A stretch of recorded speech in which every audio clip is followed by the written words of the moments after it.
ہم آگے بڑھیں گے مہمان کے کچھ بول میں، اور میرے جو آج یہاں پہ مہمان ہیں assistant secretary general Alkhidmat foundation Pakistan, chief executive officer Alkhidmat Karachi. اور خدمت کے حوالے سے اگر میں الخدمت فاؤنڈیشن کے حوالے سے بات کروں تو 20 پروجیکٹ ان کے جو ہیں وہ چل رہے ہیں، اور خاص کر کووڈ کے دنوں میں اگر ہم بات کرتے ہیں تو جس طرح سے ان لوگوں نے کام کیا ہے وہ آپ سب کے سامنے ہے. پورے کراچی میں ہم تو اپنی آنکھوں سے دیکھ رہے تھے کہ جس طرح الخدمت فاؤنڈیشن کام کر رہا ہے اور کر رہا تھا.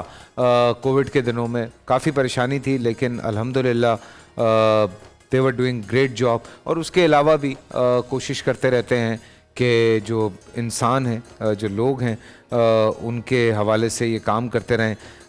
راشن، ادویات فراہم کی، لوگوں کے لیے آسانیاں پیدا کی. اور مجھے بڑی خوشی ہے کہ اس وقت میرے ساتھ یہاں موجود ہیں نوید علی بیگ صاحب. السلام علیکم نوید صاحب، کیسے ہیں آپ؟ ٹھیک ٹھاک ہیں؟ وعلیکم السلام، تھینک یو ویری مچ. نہیں، وہ سیلاب میں بھی ماشاءاللہ جس بڑے پیمانے پہ آپ لوگ سامنے آئے، کووڈ کے دنوں میں بھی جس طرح سے آپ لوگوں نے کام کیا، وہ قابل ستائش بات ہے. اور دلی طور پہ بہت خوشی ہوتی ہے جب ہم لوگوں کو اس طرح سے کام کرتے ہوئے دیکھ رہے ہوتے ہیں. تو یہ کام ہی ایسا ہے کہ اللہ تعالیٰ اس میں جتنا اطمینان اور خوشی اس کام میں دیتا ہے نا، اور کسی کام میں نہیں دیتا. اس میں تو کوئی یہ مثلاً کہ میں آپ کو بتاؤں، آج عالمی یوم یتامہ ہے، ورلڈ آرفن ڈے. تو اگر آپ ہمارا ایک پورا پروگرام ہے آرفن فیملی سپورٹ پروگرام اور آغوش ہومز کا، جس میں ہم یتیموں کی مدد کرتے ہیں. جو آپ بات ابھی کر رہے تھے نا سیلاب کی اور کووڈ کی، وہ ہمارا ڈیزاسٹر مینجمنٹ کا ایک شعبہ ہے جس میں یہ ساری اس پہ ہم آتے ہیں. لیکن آج چونکہ یتامہ کا بڑا تذکرہ ہے اور آج عالمی یوم یتامہ ہے، یہ تحریک بھی الخدمت کی پیدا کی ہوئی تحریک ہے. اچھا، کہ آج کا دن یتامہ کے نام، ہم ممی ڈیڈی فلانا دن ڈھمکانا دن سب بڑے اچھی چیزیں ہیں، ویلنٹائن سب منا رہے ہیں، سب چیزیں. یتیموں کا بھی تو کوئی حق ہے نا اپنی زندگی میں. بالکل. تو ہم اس وقت 21-22 ہزار یتیموں کی کفالت کر رہے ہیں پورے پاکستان میں، ماشاءاللہ. اور میں آپ کو بتاؤں، بڑی آپ کو خوشی ہوگی، ایک بڑی دلچسپ بات، یعنی ہم انہیں ماہانہ سٹائپنڈ تو دیتے ہیں کہ وہ اپنی تعلیم جاری رکھ سکیں، ادروائز وہ تعلیم نہیں حاصل کریں گے. یہ وہ بچے ہیں، ان کو ہم ماہانہ سٹائپنڈ دیتے ہیں، وہ تعلیم حاصل کر سکیں، اپنا یونیفارم بنا سکیں، اپنی کتابیں لے سکیں. پھر ان کی چھوٹی موٹی ایکسٹرا کریکولر ایکٹیویٹیز بھی ہم ارینج کرتے ہیں. اور اپنے گھروں پہ وہ رہ رہے ہیں، اپنی والدہ کے ساتھ، اپنے دادا یا کسی نانا کے ساتھ رہ رہے ہوتے ہیں، لیکن افورڈ نہیں کر سکتے. اب ایک چیز رہ گئی تھی، وہ یہ تھی کہ عید آ رہی ہے تو ان کا دل نہیں ہے کہ وہ بھی میرے آپ کے بچوں کی طرح اچھے اچھے کپڑے بنائیں اور اچھی اچھی چیزیں خریدیں، ان کا نہیں ہے دل. بالکل بالکل. ہم نے الحمدللہ اہل خیر حضرات کے ساتھ مل کر کے تمام ان بچوں کے لیے، کراچی میں تقریباً 1700 بچے ہیں، 1,500 سے زیادہ بچے جن کی ہم کفالت کر رہے ہیں صرف کراچی میں. تو ان کو ہم نے عید کی شاپنگ کرائی ہے. 5,000 روپے کا ایک واؤچر انہیں دیا، ایک بڑے ڈپارٹمنٹ سٹور کے ساتھ ٹائی اپ کیا، اور ہر روز تقریباً 400 بچے وہاں جاتے ہیں. 3 گھنٹے کے لیے وہ ڈپارٹمنٹ سٹور ان کا ہوتا ہے، اور وہ اپنی مرضی سے ٹرالی لے کر کے جاتے ہیں، اور ان کی خوشی دیکھنے کی ہوتی ہے جب وہ اپنی مرضی سے قمیض لے رہے ہیں، پینٹ لے رہے ہیں، جینز لے رہے ہیں، اور بچیاں جو ہیں اپنی فراکیں جو بھی اپنی پسند کی چیز ہے وہ لے رہے ہوں. میں آپ کو بھی انوائٹ کروں گا، آپ آئیے گا، دیکھیے گا، اتنی خوشی ہوتی ہے نا. بسم اللہ. تو یہ کوشش کرتے ہیں ہم کہ آج یوم یتامہ بھی ہے، تو یتیموں کے لیے جو ہے نا وہ الحمدللہ ہم سب کے دل میں بہت، اللہ کے رسول صلی اللہ علیہ وآلہ وسلم نے کہا بھی تھا کہ اس طرح سے ہوں گے قیامت کے دن. بے شک بے شک. جو یتیموں کی کفالت کرتا ہے، اور نبی کریم، آپ سوچیں کیا مرتبہ ہے بالکل یتیم کی کفالت کرنے والے کا. تو الحمدللہ بہت سے لوگوں کے ساتھ مل کر کے ہمیں یہ یعنی اپرچونٹی ملی ہے، اور ہم یہ کام کر رہے ہیں. جہاں ڈیزاسٹر کا آپ نے تذکرہ کیا، سیلاب میں جو کہ گزشتہ برس آیا، خاص طور پہ سندھ اور بلوچستان میں بہت بڑے پیمانے پہ ڈیوسٹیشن، بہت بڑے پیمانے پہ ڈیوسٹیشن ہوئی. اس کے اثرات ابھی تک لوگ بھگت رہے ہیں. جی بالکل بالکل. تو ہم نے ریسکیو بھی کیا، اس کے بعد ریلیف تقریباً 3-4 مہینے تک لوگوں کو کیمپس بنا کے اس میں رکھا، ان کو روزانہ 2 وقت کا کھانا فراہم کر رہے تھے، ان کو کپڑے فراہم کر رہے تھے، ان کو بستر فراہم کر رہے تھے، ان کو ماسکیٹو نیٹس فراہم کرے، چونکہ ایک بڑا مینس آ گیا تھا. پھر سب سے بڑھ کر کے وہاں کلین واٹر سپلائی، پھر وہاں پہ بھی وہی بچوں والا معاملہ. بچے ہمارے دل کے بہت قریب ہیں. ان کی تعلیم کا ہم نے ان کیمپس کے اندر انتظام کیا تاکہ وہ تعلیم ان کی ڈسٹرپٹ نہ ہو. 3-4 مہینے اگر سمجھیں آپ کوئی آؤٹ آف اسکول ہو جائے بچہ تو ایک بڑا مسئلہ ہے، بہت بڑا. تو اس کو ہم نے کیٹر کیا اور اب ان کو ہم گھر بنا کے دے رہے ہیں. ماشاءاللہ. ریہیبلیٹیشن پروگرام کے تحت ان کو ہم 1 یونٹ ٹائپ کے گھر بنا کر ایک کمیونٹی لیونگ کے اندر ان کو رکھ رہے ہیں. بلوچستان میں ابھی بیلا میں گیا تھا جہاں بڑے پیمانے پہ تباہی آئی تھی، وہاں ہم نے گھر بنا کے دیے ہیں. سندھ کے اندر مختلف جگہوں پر جو متاثرہ ڈسٹرکٹس تھے ان میں ہم گھر بنا کے دے رہے ہیں. اس سے پہلے کووڈ کے اندر جو ہے وہ آپ سوچئے کہ جب کووڈ کا آؤٹ بریک ہوا ہے تو سب سے پہلی چیز تو یہ جب لاک ڈاؤن ہوا تھا اور لاک ڈاؤن میں لوگ برسرے روزگار جو تھا وہ بے روزگار ہو گیا تھا. جو دہاڑی والا تھا وہ بیچارہ فاقے کی نوبت اس کو آ گئی بالکل تھی. بالکل. تو ان کو گھروں پہ کھانا پہنچانا، ان کو راشن پہنچانا. پھر ایک بڑا مسئلہ یہ تھا کہ کووڈ کا ٹیسٹ 12,000 روپے کا تھا. ہاں. اب اگر ایک گھر میں 3 بندے بیمار پڑ جائیں، اور ہو رہے تھے 2 بندے 3 بندے، تو ایک آدمی کووڈ سے تو شاید نہ مرے، وہ ٹیسٹ کرانے سے مر جاتا تھا. تو ہم نے کووڈ لیب سیٹ اپ کری جی، اور 1 مہینے کے اندر ہم نے کووڈ لیب سیٹ اپ کری اور الحمدللہ 3,000 روپے سبسڈی دی تھی اس کے اوپر. جو کاسٹ تھی اس سے بھی کم کر کے ہم نے ٹیسٹ آج بھی ہو رہے ہیں کیونکہ دوبارہ سے تھوڑا سا اس کا ویو آیا تھا. تھوڑا سا میں نے سنا سلسلہ پھر سے شروع ہوا ہے کووڈ. تو میرا ایک پتہ ہے، یہ لوگ بھی یہ سوچتے ہیں، میں بھی اکثر یہ سوچتا ہوں کہ ماشاءاللہ سے بے تحاشا این جی اوز ہیں جو کہ پاکستان میں کام کر رہی ہیں، اور میں ان تمام لوگوں کا دل و جان سے شکریہ ادا کر رہا ہوتا ہوں جو اس طرح سے جتنی این جی اوز ہیں ان کو ہیلپ آؤٹ کر رہے ہوتے ہیں اور دل کھول کے ہیلپ آؤٹ کرتے ہیں. میرے پاس ابھی بیت السلام والے تھے یا المصطفیٰ ٹرسٹ والے آتے ہیں، یا میرے جو دوست ہیں وہ بھی بہت کام کر رہے ہیں. ابھی رومان رئیس میرے پاس آئے ہوئے تھے، پھر اور بھی عیدی ہیں، سیلانی ہیں. سو ماشاءاللہ اتنے لوگ کام کر رہے ہیں. یہ مسئلے ختم کیوں نہیں ہوتے پاکستان میں؟ یہ ایک بڑا سوال ہے یہ کہ آپ سب گھر بھی بنا کے دے رہے ہیں، راشن بھی دے رہے ہیں، بچوں کی تعلیم بھی کروا رہے ہیں، سارا سلسلہ چل رہا ہے، لیکن مسئلے مسائل ختم نہیں ہو رہے ہیں. اس میں کون قصوروار ہے؟ میں I really want to know. میں چاہتا ہوں کہ لوگ بھی جانیں اس حوالے سے. دیکھیے، این جی او کا کام وہاں شروع ہوتا ہے جہاں حکومت فیل ہوتی ہے. بالکل. اگر حکومت تعلیم نہیں دے رہی ہے تو کوئی این جی او یا پرائیویٹ سیکٹر آتا ہے اس کمی کو پورا کرنے کے لیے. جی. اگر حکومت پانی فراہم نہیں کر رہی ہے تو کوئی این جی او آتی ہے. صحت فراہم نہیں کر رہی ہے تو کوئی این جی او آتی ہے. Very true. سیلاب میں خوراک نہیں فراہم کر رہی، یہ گیپ جو ہے نا وہ این جی اوز فل کرتی ہیں. اور الحمدللہ آپ نے جتنے بھی این جی اوز کا نام لیا، اچھی بات یہ ہے کہ اس میں کوئی کمپٹیشن نہیں ہے ہمارے درمیان. ہم سب مل کے کام کرتے ہیں. واہ واہ. ہم ایک دوسرے کو سپورٹ کر رہے ہوتے ہیں. بالکل. بہت سی جگہ کولیبریٹ کر رہے ہوتے ہیں چونکہ ہمیں ایونچولی تو لوگوں کی خدمت کرنی ہے. Very true. تو ہمیں سب کو مل کر کے کام کرنا، اللہ کی رضا کی خاطر کرنا. بالکل. تو یہ اس جذبے کے تحت ہم سب مل کر کے کام کرتے ہیں. لیکن بات تھوڑی سی سیاسی ہے، لیکن کہے بغیر نہیں رہ جائے گی کہ یہ حکومت کی ناکامی اور کمزوری کے نتیجے میں یہ سارے معاملات. اور میں آپ کو بتا دوں تمام این جی اوز بہت کام کر رہے ہیں لیکن 5 سے 10% ضروریات پوری ہو پاتی ہیں. جی، میں آپ کو بالکل، آپ کو پتہ ہے یتیم کتنے بچے ہیں؟ میں صرف یتامہ کی بات ہو رہی تھی نا، تو یتامہ 30-32 لاکھ یتامہ ہیں، جس میں 15-16 لاکھ یتامہ پاکستان میں ایسے ہیں کہ جو کہ تعلیم نہیں حاصل کر سکتے اپنی بنیاد پر، اپنے وسائل کی بنیاد پر.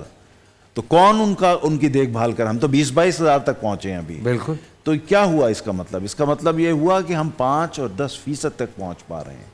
یہ بڑی بہت ہارش ریالٹی ہے لیکن حقیقت ہے. کام دیکھیے، حکومت کا تو کوئی مقابلہ کر ہی نہیں سکتا نا. بالکل. میں اگر ایک این جی او میں بیٹھا ہوا ہوں اور سیلانی والے بیٹھے ہوئے ہیں یا کوئی اور بیٹھا ہوا ہے تو وہ تو ایک این جی او ہے. وہ پبلک فنڈ سے تھوڑی چل رہی ہے، وہ تو پرائیویٹ فنڈز کے ساتھ لوگ خیرات دے رہے ہیں تو چل رہی ہے. تو حکومتوں کے پاس جو وسائل ہوتے ہیں, جو مشینری زکوٰۃ بھی چل رہی ہے, ٹیکسز بھی چل رہے ہیں, تو کوئی مقابلہ نہیں ہے, بالکل کوئی مقابلہ نہیں ہے. فورن فنڈنگ بھی چل رہی ہے. فرق جو آپ کو دیگر ممالک میں اور یہاں نظر آتا ہے وہ یہی ہے کہ وہاں جو ٹیکس پے ہو رہا ہوتا ہے وہ لگ بھی رہا ہوتا ہے. یہاں بھی لگ رہا ہوتا ہے سر, لیکن گوچی کے بیگ پہ لگ رہا ہوتا ہے, ایل وی کی چپلوں پہ لگ رہا ہوتا ہے, تھوڑے سے مسائل یہاں بھی لگ رہا ہوتا ہے, لیکن یہ ہے کہ ذرا الگ طرح سے لگ رہا ہوتا ہے. جی بالکل بالکل بالکل. مطلب نہیں کوئی 30 کروڑ کی گھڑی پہن کے گھوم رہا ہوتا ہے. بس دیکھ لیجئے, یہ بڑی بدقسمتی ہے ہماری, بد نصیبی ہے.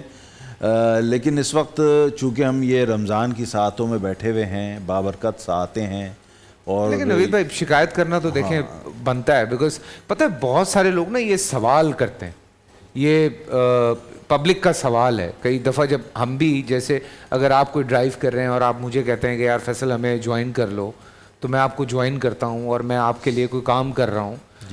میں بھی جیسے 1-2 NGOs ہیں, جیسے ظفر کے ساتھ بھی کرتا ہوں, سیلانی کے ساتھ بھی کرتا ہوں, ایک ہماری انٹرنیشنل سکون ویلفیئر ٹرسٹ ہے, میں ان کے ساتھ بھی کام کرتا ہوں, ان کے ساتھ ذرا زیادہ کام کرتا ہوں. تو لوگ مجھ سے یہ سوال کرتے ہیں کہ یار آپ لوگ ان کو اتنا ہیلپ آؤٹ کر رہے ہوتے ہیں, تو اتنے پیسے پوری دنیا سے پاکستانی بھیج رہے ہیں, پاکستان میں رہتے ہوئے جو بڑے لوگ ہیں وہ اتنا سپورٹ کر رہے ہیں, تو مسئلہ کیوں نہیں ختم ہو رہا؟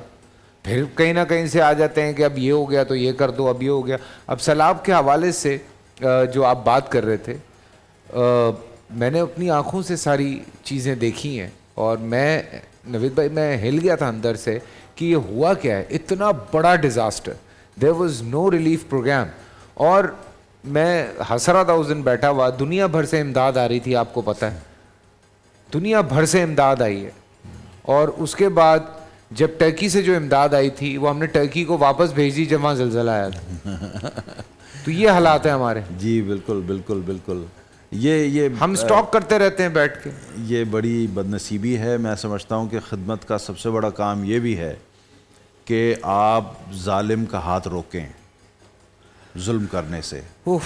یہ بھی سب سے بڑی خدمت ہے, قوم کی بھی خدمت ہے, اور ہمیں اس کے بارے میں سوچنا چاہیے بالکل کہ جن لوگوں کو ہم چنتے ہیں, الیکٹ کرتے ہیں, وہ ان کا طرز عمل کیا ہوتا ہے. تو صحیح لوگوں کو چننا یہ بھی ایک بہت بڑی ذمہ داری ہوتی ہے, اور پھر اگر کوئی ظلم کر رہا ہے تو ظلم سے اس کو روکنا, اس کے خلاف کھڑا ہونا, یہ بہت بڑی خدمت ہے. چونکہ یہ حق مار رہے ہیں کسی کا, یہ کسی کی مطلب عوام کا حق مار رہے ہیں. بالکل. تو یہ ان کو روکنا جو ہے نا, یہ سب سے بڑا جہاد اور سب سے بڑی نیکی ہے. میں سمجھتا ہوں کہ یہ کام تو جاری و ساری ہونا چاہیے. میرے ابا مجھے بتاتے تھے کہ عیدی صاحب کا جب یہ ایمبولینس کا سلسلہ شروع ہوا تو اس وقت کوئی سسٹم ہی نہیں تھا کراچی میں ایمبولینس کا. دیر واز نو ایمرجنسی ایمبولینس, مطلب آپ کال کریں اور ایمبولینس آ جائے, وہ نظام نہیں تھا, نظام اس طرح سے نہیں تھا عام. وہ آپ فون کریں تو ایمبولینس آئے گی تو آئے گی والا کام تھا, کہ اگر آ گئی تو ٹھیک ہے, نہیں آئی تو نہ آئی. تو ہم صرف یہ سوچ رہے تھے کہ اگر یہ ایمبولینس پروگرام نہ شروع ہوتا تو کس طرح سے لاشیں پڑی ہوتی سڑکوں پہ. بالکل بالکل. اور شروع میں تو وہ ایدی صاحب بیچارے خود جاتے تھے, آپ کو پتہ ہے. مجھے یاد ہے میں ایک مرتبہ ایک کیمپ لگایا تھا میں نے عباسی شہید ہسپتال میں, کافی یہاں فسادات ہوئے تھے, تو میں نے پوچھا ان سے کہ بھائی خیر تو ہے, ایدی صاحب کیا ہو گیا؟ کہنے لگے کہ میں کرفیو لگا ہوا تھا, کہنے لگے مجھے تو کسی نے اطلاع دی کہ فلاں جگہ لاش پڑی ہوئی, میں اٹھانے گیا تو لوگوں نے مجھے مرغا بنا دیا وہاں پر. تو یہ وہ زمانہ بھی ہے, بڑی مشکلات کام کرنے میں. یہ مت سمجھیے کہ ریلیف کا کام کرنا آسان ہوتا ہے, بیڈ آف روزز نہیں ہوتا ہے, بڑی مشقت کرنی پڑتی ہے, بڑی ہمت کرنی پڑتی ہے, اور مشکلات سے گزرنا پڑتا ہے, جب جا کے آپ کام کرتے ہیں. یہ کسی جہاد سے کم نہیں ہوتا. ماشاءاللہ ماشاءاللہ. ہم دیکھیں ایک آواز تو ہے نا, ایک آواز تو پہنچتی رہتی ہے. الخدمت فاؤنڈیشن کے حوالے سے بہت باتیں ماشاءاللہ لوگ بڑی تعریف کرتے ہیں. آپ لوگ ہمیشہ کوشش, مجھے سب سے اچھی بات کیا لگتی ہے, یہ کچھ جو ہماری ایسی 10-12 بڑی پرومیننٹ جو NGOs ہیں جو پاکستان میں کام کر رہی ہیں, کوشش یہ ہے کہ نیکی میں سبقت لے جانے کی کوشش میں لگے ہوئے ہیں سارے. بالکل. خدمت میں آپ لوگ کہتے ہیں کہ بس یہ میں نے یہ اتنا کرنا ہے, میں نے یہ اگر یتیموں کے لیے میں نے کرنا ہے تو میں اس پیک تک لے کے جاؤں گا, میں یوں کروں گا. اور یہ اسی میں آپ کو ایک پروجیکٹ کا ہمارے بتاؤں. ہمارا ایک پروجیکٹ ہے آغوش کا, دوبارہ یتیموں کی ہی بات ہو رہی ہے. آغوش میں ہم یہ کرتے ہیں کہ بورڈنگ فیسلٹی ہے, اور بخدا جہاں آپ اور میں اپنے بچے کو اس بورڈنگ فیسلٹی میں بھیجنا چاہیں اس نوعیت کی بورڈنگ فیسلٹی بنائیے.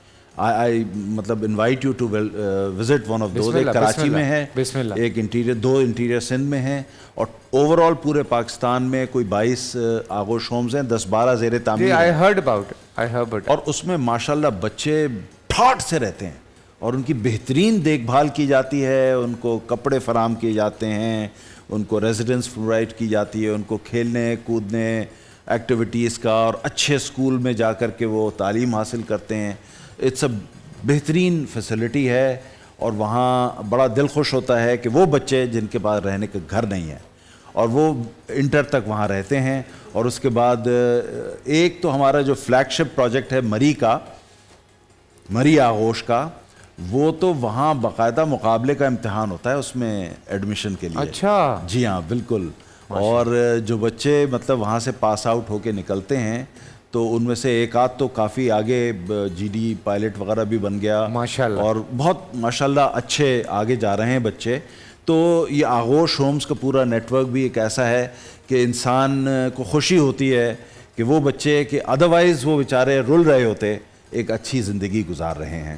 تو اسی طریقے سے ہم نے بچیوں کے لیے بھی ایک آغوش ہوم بنا دیا ہے شیخو پورہ میں, چونکہ ہم سمجھتے ہیں کہ اکٹھا رکھنا تھوڑا سا کمپلیکیشنز کا موجب ہوگا, تو ہم نے لڑکیوں کے لیے ایک الگ بنایا اور انشاءاللہ اور مزید وہ بنائیں گے. تو یہ آغوش ہومز کا سلسلہ ہے. اس کے علاوہ ہماری میڈیکل فیسلٹیز جو ہے نا پورے ملک میں بہت بڑے پیمانے پہ ہمارے ہاسپٹلز ہیں, میڈیکل سینٹرز ہیں, جہاں لاکھوں لوگ روزانہ آ کر کے, آپ کو حیرت ہوگی ایک بڑے ہسپتال میں نام نہیں لوں گا لیکن سب جانتے ہیں وہاں نارمل ڈیلیوری کے 90,000 روپے ہوتے ہیں. جی آپ کو پتہ ہے کہ الخدمت کے ہسپتال میں کراچی میں بہترین فیسلٹی 9,000 روپے, 9,000 روپے میں نارمل ڈیلیوری. جی ہاں.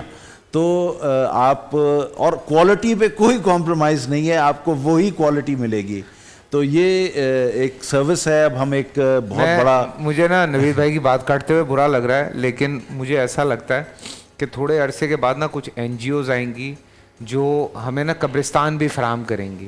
بیکاز اگر قبرستان میں بھی آپ جائیں تو وہاں پہ اپنا جو آپ کا باپ ہے, بھائی ہے, بیٹا ہے, بہن ہے, ماں ہے, جس کو آپ دفنانے جاتے ہیں, ان کو دفنانے کے لیے بھی جتنے کی زمین ہو گئی ہے وہ بھی بہت سارے لوگوں کے لیے انبیئریبل ہے. ویسے ہم نے درخواست تو دے دی ہے اس کے لیے, دیکھیں میں بول رہا ہوں, اور یہاں پہ انہوں نے کر بھی دیا, درخواست دے دی ہے. 12,000 روپے مانگتے ہیں سر. ارے یہ تو بہت ہلکے آپ نے بتا دیے, ورنہ بعض جگہوں پہ 1-1 لاکھ روپے میں قبر ملتی ہے. 1-1 لاکھ 40,000 کی. ہاں, یعنی وہ جو قبرستان جو کہ ویسے کلوزڈ ہیں لیکن وہاں پہ بھی آپ کو قبر مل جائے گی 1 لاکھ روپے کی. تو غریب آدمی کے لیے تو مرنا بھی بہت مشکل ہے. بتاؤ یار. الحمدللہ ہماری میت بس سروس جو ہے کراچی میں, وہ بھی فلیگ شپ پروڈکٹ ہے. 20 ہماری بسیں چلتی ہیں, 1,700 روپے, اب 2,500 کر دی ہیں ہم نے, لیکن یہ بھی تقریباً یہ سمجھ لیں کہ 50% سبسڈائزڈ ہیں. کاسٹ ہماری تقریباً 5-6 ہزار روپے اس پہ آتی ہے پر وزٹ, لیکن 2,500 روپے لے کر کے ہم اس کی بکنگ کرتے ہیں. تو یہ غصہ نہیں آتا نوید بھائی کبھی کبھی سسٹم کے اوپر کہ یار یہ کیا سسٹم ہے یار؟ غصہ نہیں آتا؟ میرا تو خون کھولنے لگتا ہے. اصل میں اگر یہ غصہ نہ آئے تو پھر تشویش کی بات ہونی چاہیے. پورا سال انتظار تھا اس رمضان میں, 30 دن 6 ٹیمز, 12 کنٹیسٹنٹس, کیش کا پاؤں. اب گیم وہ ہوگا جسے آپ کا نہیں ہوگا, جس نے جو کرنا تھا کر لیا. لاکھوں عوام کو دینے کا ذمہ ہم نے حصہ. شور گونجے گا ہر گلی نکڑ اور دکان. رمضان لیگ بنے گی آپ کی پہچان. نعرہ لگے گا تو پارا چڑھے گا. گیم شو ایسے چلے گا. رمضان لیگ روزانہ شام 7 بجے صرف بول انٹرٹینمنٹ پر. بول انٹرٹینمنٹ کے شوز دیکھنے کے لیے ہمارے چینل کو سبسکرائب کریں اور بیل آئیکن پر کلک کرنا نہ بھولیں.